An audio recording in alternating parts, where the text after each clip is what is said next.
Alright, volume 3 in Beyond Dumb. No. Yeah, Beyond Bad and Stupid. It's probably a better way to say it, but it doesn't matter. So Pyrrho, of course, made us, he's as reckless as Nietzsche. He's a slob, and a comment slob to boot. I'll get to those. But anyway, so he's done a video saying Nietzsche definitely not nihilist. Not really great sentence.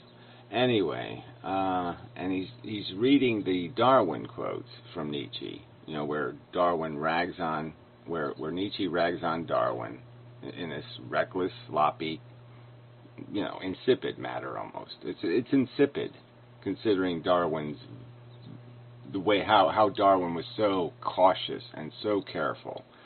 Nietzsche, by comparison, is a slob, and it's just that obvious. All right. So as I made clear, so he reads this passage that I sort of referenced, and I sort of pointed out that I found 3 different translations of it.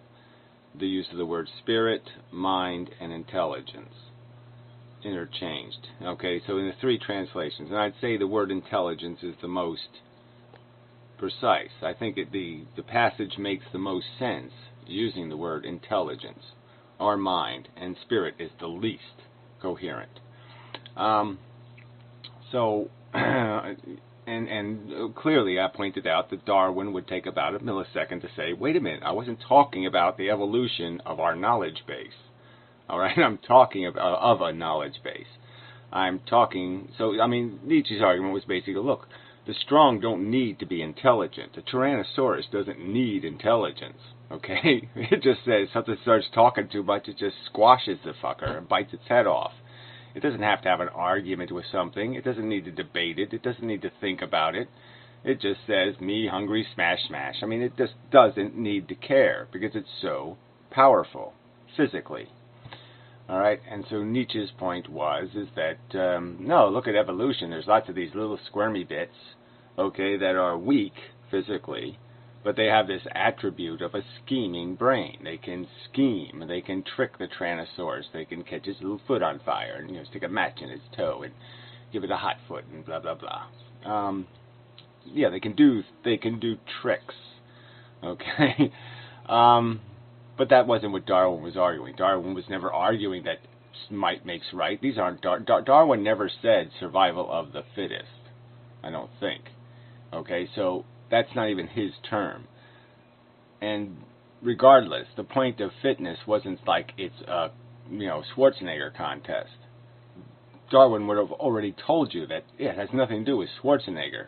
It just has to do with having the right equipment for the battle you're battling, for the arena you're in. That's it. There's no gun. Okay, you could walk in. You could walk in. The other guy's 8 feet tall, weighs 300 pounds, has a muscle body to fat body ratio of 0.05. Yeah, and you got a 9mm in your pocket. It's going to be no contest. Okay, there's no contest. And Darwin conceded that. So it was just a stupid, reckless, sloppy mischaracterization of the science for the purpose of slandering the science. And that's all Nietzsche was about, was slandering shit. Okay, he was a grotesque propagandist. I don't know why you people are clinging to him. He didn't make coherent statements. The universe is in constantly change. No, it's not constantly changing. It's run by really crude, very static, very, very, very consistent forces. It doesn't do bizarre and interesting things ever. It really doesn't. It's as dumb as a stick. It just does sticky stuff. It does really dumb stuff. The universe does rock fall off cliff. The universe does really simple things in bulk. And it told me this little tiny part of the universe, where it got all moldy, where it started to rot and decompose, the universe decomposed, that it got funky. So anyway, so we'll deal with some of these comments, which are just, stupid. And speaking of, so to be serious, she had to show up. Anyway, and what she's saying here isn't good entirely, but yeah, we'll get to her. Because, anyway, so Pyrrho makes this video. Nietzsche's definitely a nihilist. And what he didn't demonstrate is anything on the subject of nihilism. He didn't demonstrate anything on the subject of value. He just talked about Nietzsche's statements on Darwin. I wasn't using Nietzsche's statements on Darwin to demonstrate Nietzsche to be a nihilist. I was using the statements on Darwin to demonstrate Nietzsche to be a reckless asshole, and a rude one to boot. So, get your facts straight. And again, it's really no point in, I mean, it's really difficult if we're going to sit there and argue what somebody is saying when we can't agree on the translation that's relevant. So that's,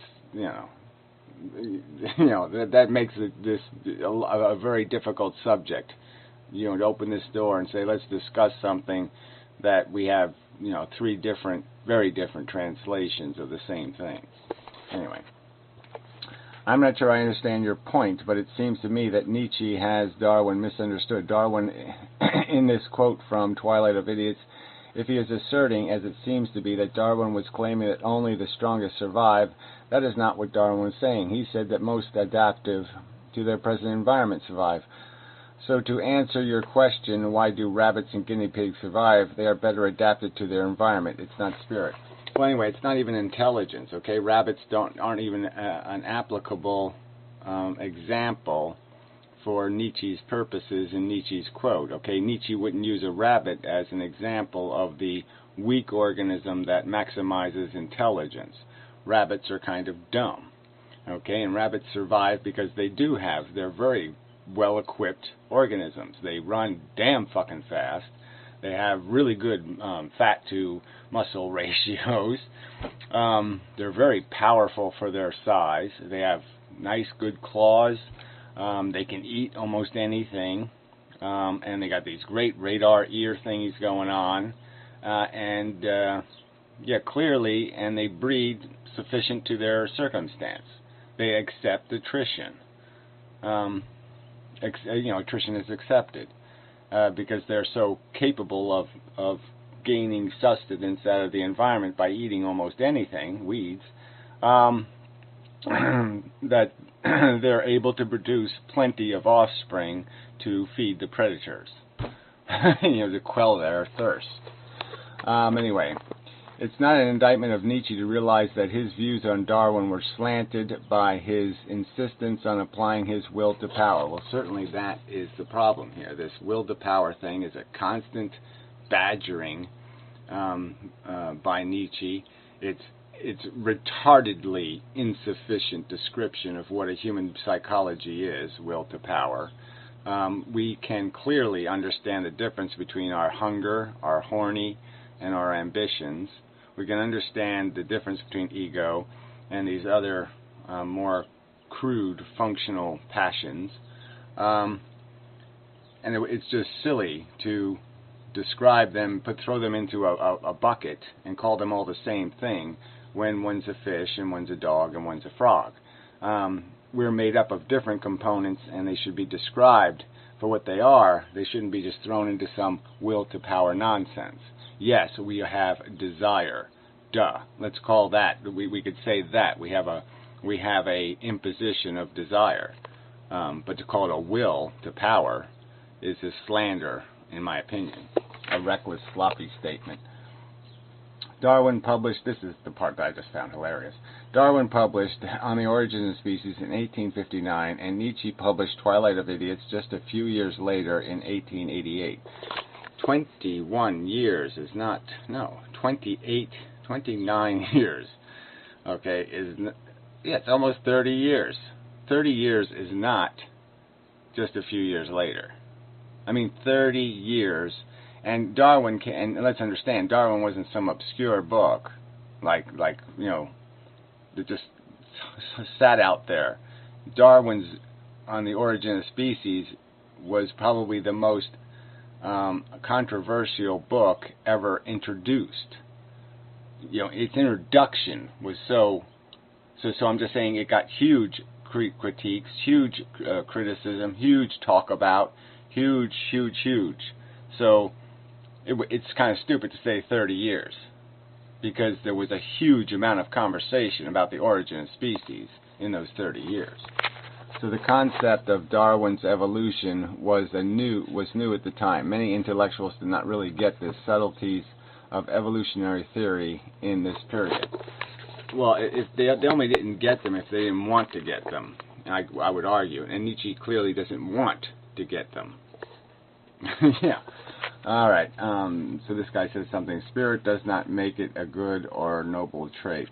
Spirit used. Okay. So again, the spirit word is just absolutely useless as a word. I think the word to use is mind or intelligence, and then you can have a conversation about that quote. But otherwise, spirit is not even that's not a meaningful word. Useless drivel. All right. So here's my video. And again, it's same old crap. So it starts off with the same old asshole. What about masochism? I've already dealt with masochism. Go find a masochist. What do you have? You have a horribly insecure person. Okay, now a masochist who's not a sadomasochist. So let's just start with masochist plain. They are basically have a debilitating, horrid, painful self-image. And they are using pain, attention, just like assholes like you, maybe even, little comment shitheads, just to get attention. Any attention is good attention. It's the same kind of thing as masochism in a sense. So basically, they're saying any kind of pain directed at them, or whipping of their flawedness, releases them from that pain. So they are, in fact, using pain, a smaller pain, to get rid of a bigger pain. My argument is that we are in sentient conditions, and what I'm saying is do you actually think that masochists are perpetually in bliss? That they have no state of conscious being that is non-bliss? Obviously, when they're not in the process of receiving punishment, they must be in some sort of negative condition relative to receiving the punishment, if they enjoyed the punishment, correct? So there's the establishment of my point, which is we are in different states that are preferable and unpreferable. That's what I said in my video. Obviously, you don't listen to videos. You're just as sloppy as a Nietzsche here with this bullshit. Okay? Masochism has nothing to do with whether or not negative and positive psychological states exist or not. Masochists exist in positive and negative psychological states. And if you knew anything about masochism, you would know you would not want to be a masochist, because a masochist is always in negative states, and he's struggling desperately using negative states to get out of worse negative states. He's getting out of the dungeon just trying to get into the prison. You idiot. So anyway, keep making videos, blah, blah, blah. And, okay, Anticanabot had 2H plus debate with a boy, 2 hour plus. But of course he could never handle, well, whatever. Yeah, I mean, Anticanabot's I don't think he could debate anybody anyway, but I don't know where you saw that debate, but that would be interesting. Alright, film this coming up now. We're not looking for that. I'm only 19 seconds in. Nietzsche is anti-nihilist as you get. Okay, so this is Pyrrho's idiotic style, which I just find obnoxious and idiotic. Look, I'm only 19 seconds in. Nietzsche is 19 seconds. Don't do this. I've already requested, so you have a really poor memory too. I've requested you don't do this. This is what's gotten you blocked in the past, and it may get you blocked again. What are you doing? All right? I don't need your, you can't read something. You can't listen to a goddamn, it's only a 15-minute video. You don't have enough discipline, as Anticanabot would say, to wait till somebody finishes their video before you start this shit. I mean, it's just stupid. Okay? Yeah, it's stupid. Alright, which is better, not having a sword in your head or having an arrow in your head? So again, simple statement. Here's the proof of value. Okay? I gave the simple thought experiment. Okay? It doesn't matter what you do, whether you make it 6 million Jews in a concentration camp, 6 million Jews eating chocolate ice cream. Clearly, there's no reasonable argument, no rationally constructed argument that could ever be constructed where you could say if you had the control to create one of those things to be forever, that it would be sensible to press the concentration camp button rather than the chocolate ice cream button. It's unassailable as a truth that one is preferable than the other. They are not the same. They're just not. It does not. There's no way to make it make sense to say it doesn't matter.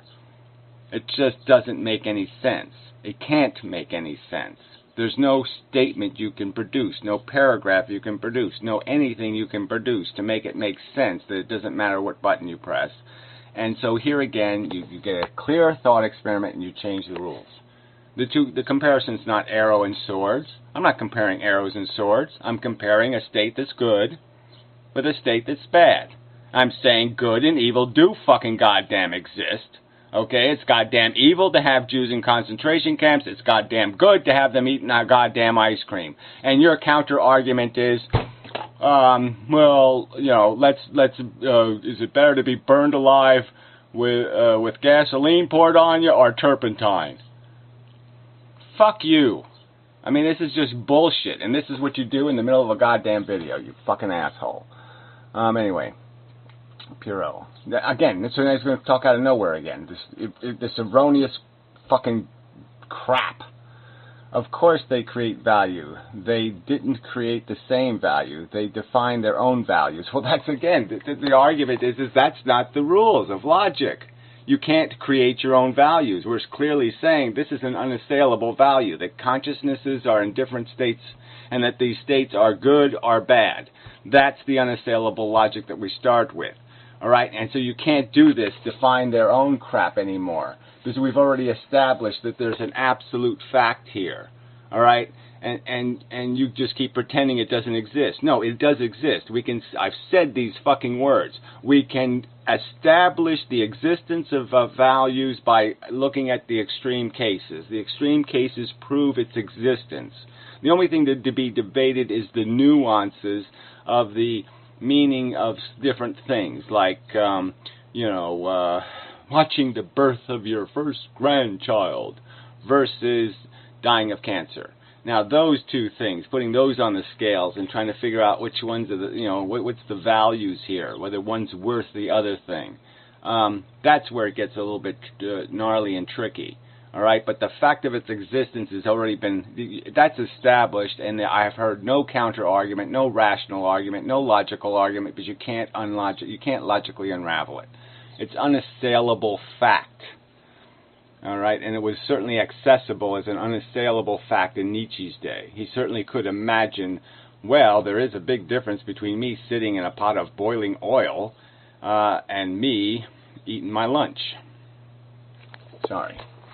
All right. Sorry, Pyrrho. Sorry, Pyrrho. Only have one hand back burnt up.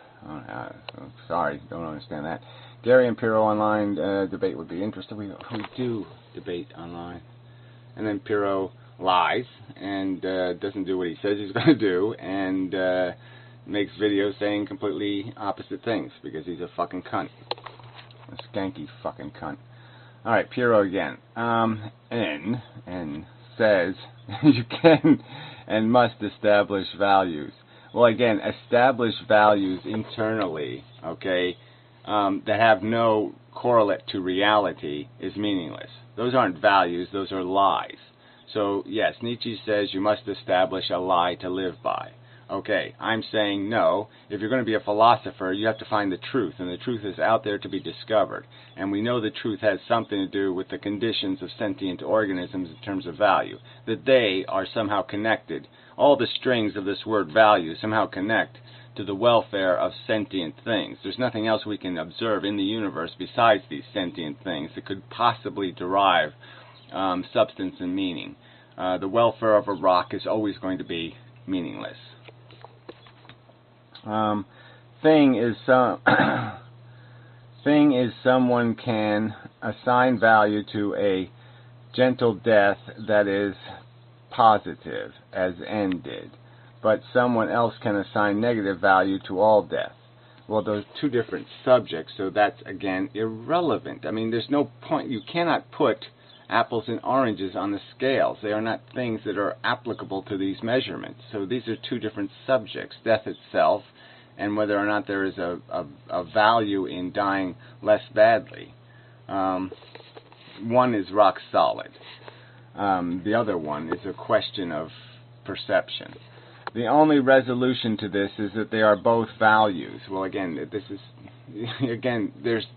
you're either trying to describe reality or you're trying to describe your lies. Okay, and that's all there is. There's truth and there's crap. All right. So to call them both values is to say that any value is a value. No, some values, some statements by brains are crap. Some statements by brains are accurate descriptions of reality. Those are the two things. You can't, statements are what we're judging here. So when you say values, that's already breaking the point. What you ought to say is contentions, assertions. Okay? So the only resolution to this is that they are both assertions, right? And assertions that have to be tested, okay, logically. You like to use easy comparisons. No, I don't use. I don't like to use easy comparisons. I'm saying I'll delve into the hardest of the hardest comparisons. I'm willing to. I think those are the most interesting. I'm just having to, because you people are so stupid and ignorant and fucktarded, I'm having to use these extremes to establish the existence of these value statements. The statement that value exists in the reality, it's unassailable as a truth. Okay, Nietzsche was wrong, fundamentally wrong. Value is an absolute fact. It exists. It's an invisible property. It exists, though, and it's a property flowing through sentient life. It's unassailable as a fact. You can't make a rational counter-argument to undo the concentration camp versus chocolate ice cream scenario. I'm using the easy comparison, the extreme comparison, merely to establish the existence of the thing. I'm showing you the damn Tyrannosaurus footprint. I'm showing you some saliva he left behind, and, I don't know, the drag of his penis on the ground. And I'm saying, look at this thing is goddamn big. I'm saying it exists, you stupid cunt. Anyway. Between suffering and joy, a rare choice. I don't use suffering and joy, but whatever, that's your critique. But even those fail with the masochist. So now you're doing it. It's just so stupid. Literally, it's been in at least 50 of my videos where I've had to deal with this idiotic masochist argument that has nothing to do with the subject. Masochists are not in a state of euphoria. Go find a masochist and say to yourself, do I want to be this fucktard? This guy's a psychological basket case. Alright, so this is an idiotic argument. Masochists are not in some sort of steady, blissful state where they have no conditional differences, where they don't get like something they don't like there's no sensation they don't like. That is bullshit. You can't say a masochist should want to suffer, but you can say that regardless, you do not value suffering highly. I don't even know how to interpret that mush. You can't say a masochist should want to suffer. I don't even know what that means. Why would I want to say that? You can only say that regardless, you do not value suffering highly. I don't even know what that means. You do not value suffering highly. Valuing highly, you've already conceded the existence of the value. So again, how can you possibly be nihilist and talk about highly valuing? You're apparently valuing to some degree if you're going to say there's a relativity here that's relevant. So even that doesn't make any sense. God damn. I mean, what just fucking useless mush this is. Anyway, somebody says, thank you for existing. It's a girl. Anyway, alright, so let's do the to be serious. Frame 616, Antigavantavad says that to establish value, you must provide something that is independently verifiable. Your reply is again through logic, it is independently verifiable. If you can agree on the premises, then it's independently verifiable. Yeah, my argument is that the premises are beyond reasonable contention. Okay, I'm just saying you have to agree to be a sensible, rational brain. If you're not going to, that's the premise. The premise is you have to be minimally sane. That's the premise. Because a minimally sane individual is going to concede that their consciousness is in different states and that those states are decidedly different. Not a little bit different, they're decidedly different. That it's really good to feel good, and it really sucks or is evil or is bad to feel bad. The whole vocabulary, every word that has a value taint to it has been constructed because we do notice it. It's beyond not recognizing it. You can't not recognize it and be sane. Only the preposterously insane don't recognize the distinction. Only. That's the only way you cannot recognize or accept the premise. That's how crude this premise has gotten. That's how imbecilic this conversation is that the premises, which are undeniable, unassailable logically, I'm having to argue. But again, my point about agreeing to the premises was merely another way of saying you have to be minimally rational. The problem is exactly that. From your own statement, to find a version of objective value, there must first be agreement on the initial premises. Well, again, the initial premises is that consciousnesses are in variable states that fit into the category of preferable or unpreferable, of good or bad. That is exactly why all attempts at deriving absolute truth from logical premises fail. So now she takes this statement and perverts it to say that I haven't established those premises because I'm asking somebody to agree to them. The fact that I'm saying you must agree to them before we can have show you the proof is just a necessity of logic. You have to agree to them. If you're not going to agree to be sane, I can't prove anything to you. You can only understand the proof if you agree to be sane. You know, duh. All right. Nihilism does not necessarily follow from realizing that fact, by the way. Well, I'm sorry, it does. You could argue that value is, from our perspective, undecipherable. Okay, that it exists, but we can't tell. It's just too complex. It's too gnarly, too messy. We can't figure it out. But you can't say that it doesn't matter whether the 6 million Jews are in the concentration camp or the 6 million Jews are eating chocolate ice cream. You can't say, I believe it doesn't, there's no distinction between those two states of being, that there is no preference, that neither is preferable, that it wouldn't matter whether you just flipped a coin or flipped a switch with your toe. You don't have to care. There's nothing important at stake. Those statements, I say, are insane statements. You would have to be insane to believe that. There's no rational way to defend that as a statement, in my opinion. Your own testimony of your own sentience screams an alternative truth, and I will certainly testify at your trial that you're a motherfucking insane cunt, because it certainly, from my experience with my consciousness, matters whether I am ill or not ill. It makes a huge fucking difference. Okay.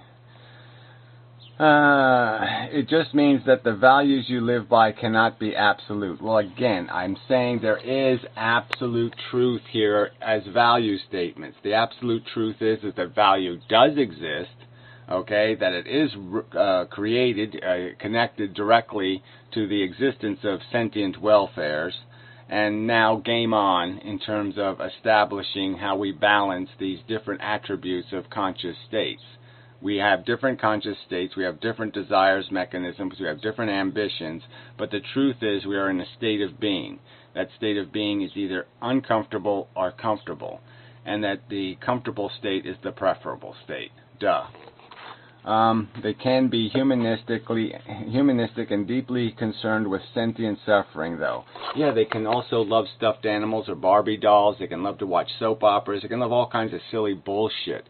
That has absolutely nothing to do with what the value is of those ambitions or fulfilling those aspirations or desires. Okay, there is a consequence to our gratification. Every step we take has a taking tied to it. There's a value exchange taking place with every breath you breathe. You're consuming a biosphere, a dependency on a biosphere, and that biosphere is suffering. You have to account for that. You have to produce something of greater value than the harm you're producing. What they can't be is in some sort of absolute value derived from an infallible logical proof. Well, again, that you're just wrong. The infallible logical proof is the fact that I can prove the premise statement that value exists beyond reasonable contention.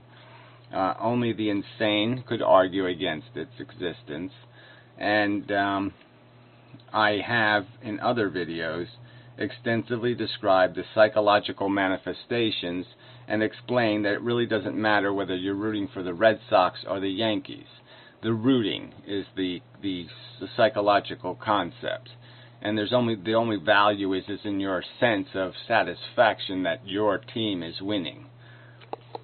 That is an advantage in my humble opinion, because they have to be derived by each of us trying to make the world a better place.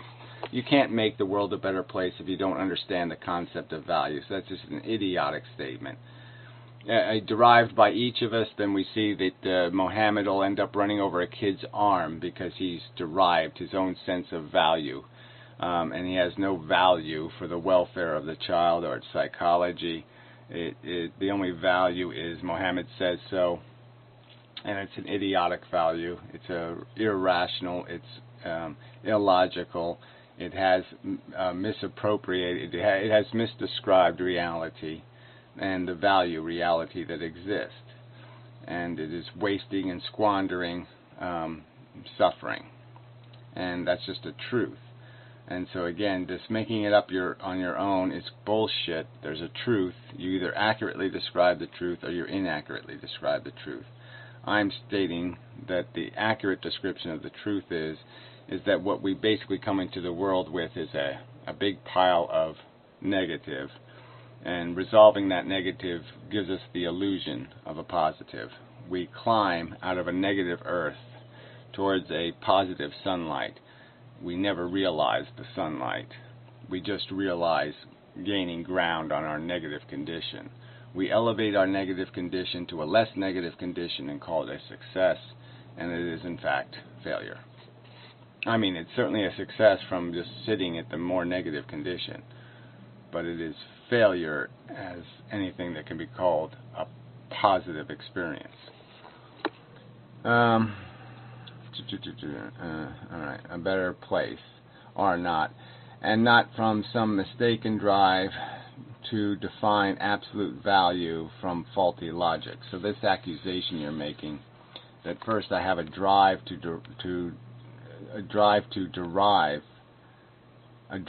derived absolute value. No, it's not the drive. The drive is to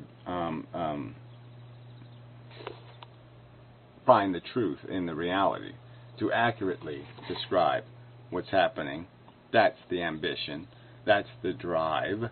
And the logic, in my opinion, is unassailable, and you have done nothing to assail it. You've only slandered it, which is typically your behavior.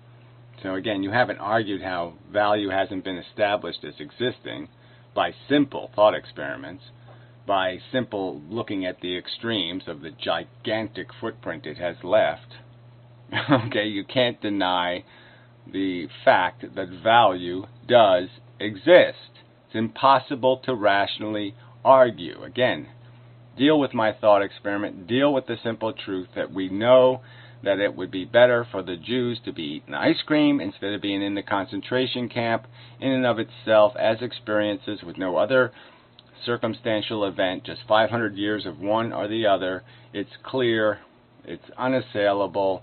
You can't argue around it. It's just a fact that consciousness creates value. Jeez, people are idiots. So anyway, I don't know if there's anything on the Antakantavad video. See if there's any new comments here. Hey, Trick. Well, I won't bother reading his 3 of them. Shit, he probably agrees with me. Exactly. People like Andy don't understand that value is an experiential quality of specific states of matter and energy playing through time, rather than a thing. It is an output of a thing. It's more like round, flat, light, dark sound, rather than ball, paper. Yeah, well, obviously the value is something we create. So yes, it is something that we generate it. Well, I said it. I said reek. We reek of it. Yeah, we smell of it. So anyway, so we'll move to Anaconda's page. There's just really nothing very useful here, unfortunately. This guy's such an asshole. It's out there since many out there can agree to it. Well, again, so this many out there can agree to it. It's totally irrelevant. I mean, the argument from popularity, who cares? That's not the proof. Are hunger and anger values? Why or why not? Well, that's sort of irrelevant too. Do in the morning. Self-discipline. In that self-discipline will be included awareness of the bewitchment of language. If there is a word, there is a thing. I read in Daniel Dennett Lee about the new philosophy, science, evolutionary cognition. Well, yeah, that's just, I mean, isn't that itself? Coming up with a phrase like evolutionary cognition is, as a way of explaining language or clarifying language, is sort of oxymoronic, I think. I mean, that's failure on the subject of failing. I mean, that's just failing, writing a book about failure. I mean, it just doesn't make any sense. Clearly, our language is broken. We have lots of words that have no reliable meaning. No meaning consistent between one individual and another, and that's a huge failing. But whatever. So there really wasn't anything here. It's really just not very useful. Anyway, so until next time and such. But anyway, Nietzsche was the nihilism is in his description of the universe. He's basically, and his, another one of these crude accusations. Look, okay, the only way we have any sense of understanding is through religion. So once we kill God, we lose all understanding. I mean, that's the stupid part, is that only a God can establish a value. It was a stupid premise. And his stupid premise is also that the universe is constantly changing and blah, blah, blah. No, the mechanisms are dependable and reliable. All that changes, quote unquote, is as it rolls, it collects different things, different bits and bytes, and it makes different noises. But I mean, they're all anticipatable. They're all understandable. The change isn't a morphing into something different. It's just what it does. It's a life cycle kind of change. It's like the change from seed to flower. It's not an ununderstandable changing. It's a clearly understandable changing. And Nietzsche was clearly, just like nihilists, trying to blow up the whole concept of there existing anything to begin our conversation with. That is as if perception itself, like our senses, were lies. And it's just, in my opinion, absolute nonsense, as our senses were developed through evolution not to lie to us. There would be no advantage in us being deluded. We wouldn't be able to navigate the maze if we were given fake maze directions. Okay. Till next time.